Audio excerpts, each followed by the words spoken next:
100 साल पुरानी कहानी। जिसमें एक बेसहारा औरत अपना सब कुछ लुटाकर समाज से वेश्या कहलाने का कलंक सहती है, और दूसरी तरफ एक तथाकथित सभ्य आदमी जो अपनी जान से ज्यादा अपने जूतों की परवाह करता है। आज की इस गहन चर्चा में स्वागत है।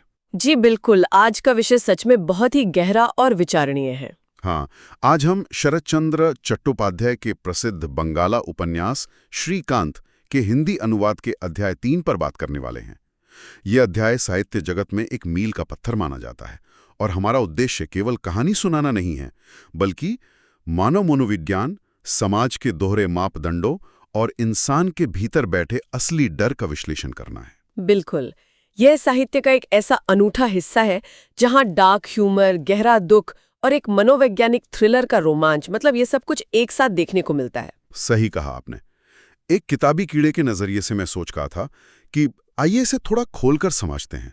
आखिर इस रचना में ऐसा क्या है जो आज भी इंसानी फितरत को इतनी बेबाकी से नंगा करता है? यहाँ जो बात सबसे अधिक दिलचस्प है वो ये है कि ये अध्याय केवल एक व्यक्तिगत संस्मरण नहीं है।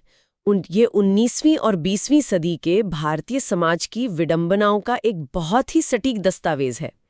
लेखक ने बड़ी ही कुशलता से दिखाया है कि कैसे समाज के नियम इंसानियत पर हावी हो जाते हैं। और हम यहाँ जो भी चर्चा करेंगे वो पूरी तरह से स्रोत सामग्री पर आधारित है ना? जी, हमारा लक्ष्य किसी आधुनिक विवाद में पड़ना नहीं है। जी हाँ, एक शोधकर्ता की तरह हम बस उस दौर की सच्चाई का निष्पक्ष विश्लेषण करेंगे। श्रोताओं के लिए यह समझना बहुत जरूरी है कि ये 100 साल पुरानी कहानी आज भी कितनी प्रासंगिक है, विशेषाधिकार और हमारे अंदर के अनजाने डरों को समझने के लिए। तो कहानी जिस तरह से शुरू होती है वो सीधा दिल पर चोट करती है। हाँ, अन्नदा दीदी का प्रसंग। बिल्कुल। कहानी का मुख्य पात्र श्रीकांत एक साहूकार के पास जाता है जिसे मोदी कहा गया है, और मोदी से जो पता चलता है वो सन्न कर देने वाला है। अन्नदा दीदी ने अपने पति शाहजी का पूरा कर्ज चुकाने के लिए अपनी सोने की बालियां बेच दी। सहारा महिला ने अपने पास केवल 22 पैसे रखे और एक अनजान सफर पर निकल गई। उसने श्रीकांत के दिए 5 रुपए भी मदद के तौर पर नहीं लिए। इस त्याग की गहराई को समझने के लिए हमें उस युग के आर्थिक संदर्भ को देखना होगा। उस समय 31 रुपए एक बहुत बड़ी रकम हुआ करती थी। ये केवल पैसे का लेन देन नहीं था, ये एक स्त्री द्वारा अपना आखिरी सुरक्षा कवच त्याग देने का कृत्य था। श्रीकांत खुद उनकी तुलना सीता और सावित्री जैसी महान पौराणिक स्त्रियों से करता है। बिल्कुल करता है, लेकिन यहाँ समाज का क्रूर रवैया देखिए।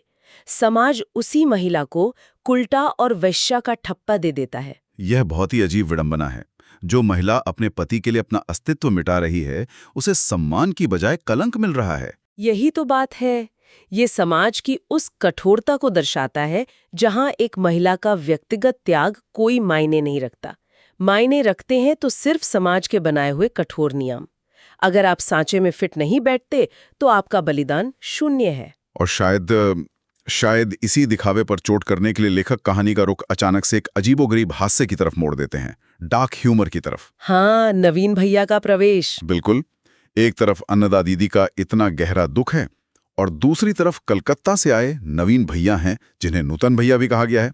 सर्दियों की ठिठुरती रात है।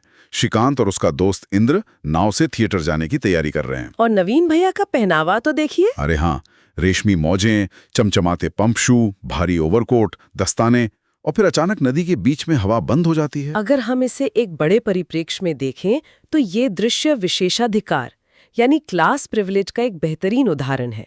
नवीन भैया उस सुविधा संपन्न तबके का प्रतिनिधित्व करते हैं जो पूरी तरह से संवेदनहीन है। बर्फीले पानी में उतरकर नाव खींचने पर मजबूर करते हैं। और जब इंद्र उनसे कहता है कि आप कम से कम पतवार ही पकड़ लें, तो उनका जवाब क्या होता है? वो कहते हैं कि वो अपने कीमती दस्ताने खराब करके निमोनिया नहीं बुलाना चाहते। ये इस बात का प्रतीक है कि कैसे उच्च वर्ग के लोग निचले लोगों के कष्टों को पूरी तरह नजरअंदाज कर देते हैं। उनके लिए 2 लड़कों की जान जोखिम में पड़ना उतना महत्वपूर्ण नहीं है जितना कि उनके रेशमी दस्तानों का साफ रहना। और ये संवेदनहीनता, ये अपने आप में एक भयानक लेकिन हास्यास्पद स्थिति पैदा कर देती है। रात के 11 बज चुके हैं। नवीन भैया को भूख लगती है और वो किनारे पर उतरकर घने अंधेरे में गायब हो जाते हैं। जहां बाघों का खौफ था। हाँ, इंद्र को लगता है कि उन्हें बाघ ले गया। वो अपनी जान की परवाह किए बिना हाथ में छुरा लेकर उन्हें बचाने दौड़ पड़ता है। लेकिन असलियत में क्या मिलता है? ये दृश्य सच में भय और हास्य का अद्भुत मिश्रण है। नवीन भैया को किसी बाघ ने नहीं पकड़ा था, बल्कि वो अपने अजीबोगरीब कपड़ों और बेसुरे गाने की वजह से गांव के कुत्तों के निशाने पर आ गए थे। और कुत्तों से बचने के लिए वो गले तक बर्फीले पानी में जाकर खड़े हो गए। कड़कड़ाती ठंड में। हाँ। और सबसे बड़ी बात, जब इंद्र और श्रीकांत उन्हें बाहर निकालते हैं तो उनका पहला सवाल अपनी जान या ठंड के बारे में नहीं होता। वो पूछते हैं, हमारा एक पमशु कहाँ गया? ये मानव मनोविज्ञान का एक बहुत ही विकृत पहलू है। जब इंसान दिखावे में इतना डूब जाता है तो उसकी प्राथमिकताएं कितनी हास्यास्पद हो जाती हैं। उनकी सामाजिक प्रतिष्ठा का प्रतीक यानी वो जूता उनकी अपनी जान से ज्यादा कीमती हो गया। इन खोखले किरदारों से बाहर निकलकर अब कहानी कई साल आगे बढ़ती है। श्रीकांत बड़ा हो चुका है।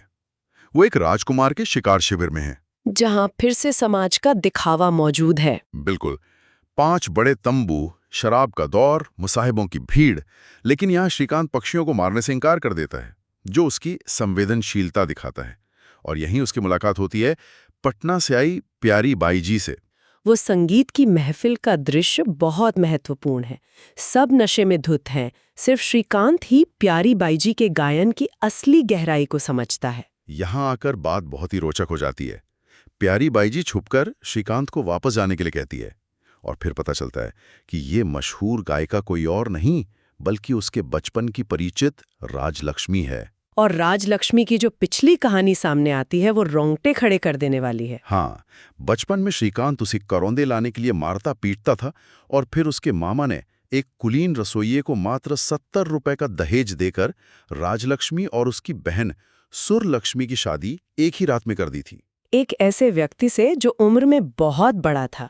ये उस समय की कुलीन प्रथा और बाल विवाह की खौफनाक तस्वीर है, जहां लड़कियों को बेचा जाता था। और समाज में ये झूठी खबर फैला दी गई कि राजलक्ष्मी काशी में मर गई, जबकि वो जीवित थी और प्यारी बाई जी बन चुकी थी। इस पूरी पृष्ठभूमि में गहरा मनोवैज्ञानिक पहलू छिपा है।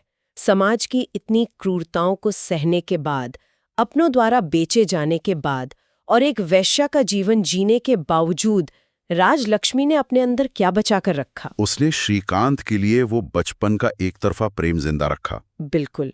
ये दर्शाता है कि महिलाओं के भीतर भावनात्मक शक्ति का कितना बड़ा भंडार होता है।